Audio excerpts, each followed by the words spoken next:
face-to-face program once again. Today we have a guest here, Pierre Gentile. He's head of the production and is from Geneva. He has been working for the International Committee of the Red Cross for the last 20 years. A lot of field experience. Let's ask him what exactly he's doing in the field.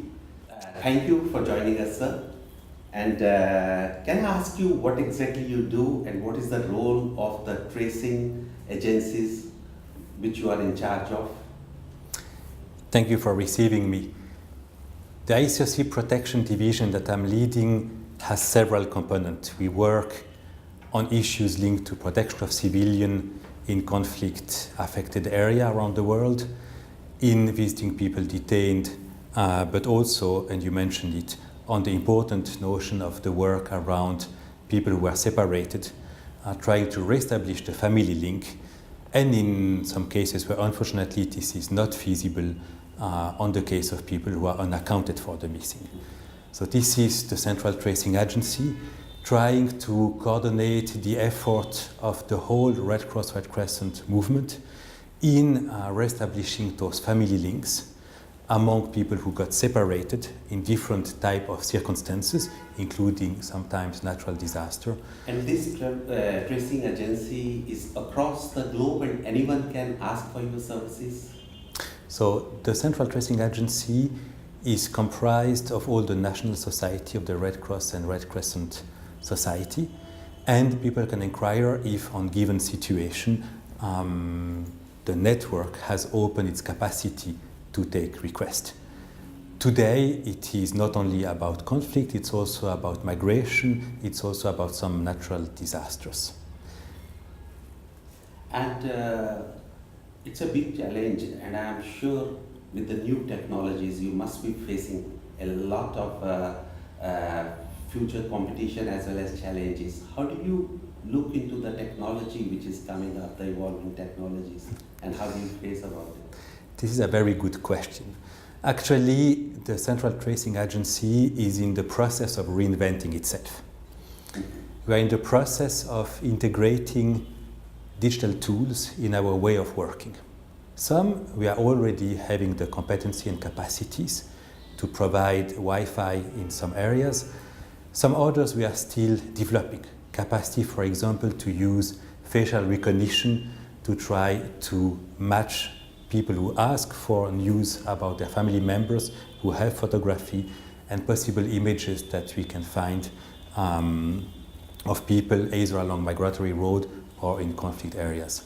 This is still being developed. There are still a lot of things that are being developed, but hopefully in a few years we'll have been able to have tools that are both linked to the day-to-day contact with families, with people on a face-to-face, but also with digital means of searching for answer for those families. You mentioned facial reconstruct.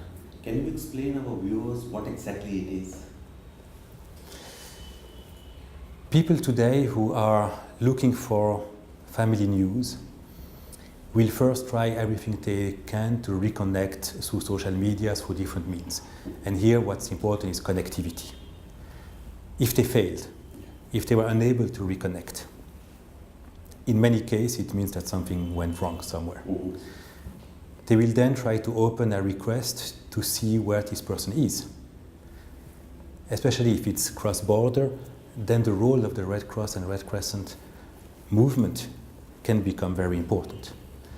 And here the idea is that if people are able to have good picture of their loved one, and we can try to see if in that particular situation there are images of people that can be used to try to bring answer, at least partial answer, then let's try to do it. For the time being, the technology is not totally there, but we are confident it will come. You are already doing a yeoman's job, but I'm sure you must be facing a lot of challenges. There are many challenges today. One of the challenges is precisely when speaking about new technology, to not only be able to see all the advantages and opportunity that this brings, which are numerous, but also to be able to see at the risk it may entail for people. It's about data protection, it's about privacy, It's about being sure that we don't do more harm to people than good. And if I ask you, as 2019 is approaching, and with the new technology, as you mentioned, and other issues which are taking up, what is the biggest challenge you find in 2019? If we speak globally, worldwide, today, unfortunately, we live in a world where there is still many conflicts, and many conflicts that are protracted. They go on for a long period of time. They have a devastating effect on individuals, but also on infrastructure, on the long-term development capacities of different countries. Even if some conflict will end, there will be huge question about transition, about going back to where they were and even to develop further. And here we see that unfortunately conflict today affect this long-term capacity in terms of education, in terms of health. All of those vital domains for a state today are largely affected by this long-lasting conflict. So that's one of the main challenges. First, trying to find a way for conflict to end, but then be aware of the long-term effect that this protracted conflict have on the population, and what can we do to help this transition from conflict, from humanitarian action to development. And if a common man wants to approach your agency, what should he do? He or she should do? Go to the website and reach to you, or reach to the other offices, like as you mentioned, your state or national agencies who are working? First, it's about probably looking at what we are doing in different places, because we have different programs in different countries. Here the website will give you a sense of what we are doing or not in different places, and then approach our offices for more information and a face-to-face discussion if need be. We are always, of course, very happy to receive people. Our aim is to be in proximity with both the people on the ground, the community, to be sure that we understand the needs from their perspective, but also to have a very good and close relationship with authority, with all the stakeholders that can be part of the solution. And if one message you would like to give to the Indian audience, what it will be? I think in India you have a very strong and vital country with a lot of things going on.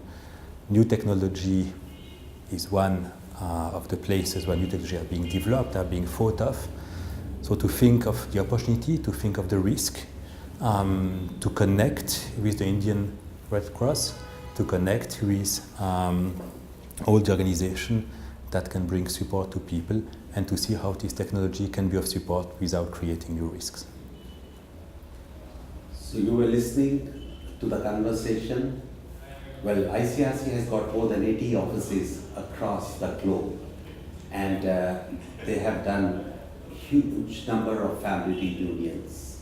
If you need, contact any of the offices in these 80 countries, reach to the www.icrc.org, and I'm sure you'll know more of the details. Otherwise, you can reach to any of the Red Cross offices. In 196 countries, we have got 196 national societies. Thank you, sir. Thank you for being with us, and I hope it's a pleasure. You enjoyed Delhi. Thank you. Thank you very much.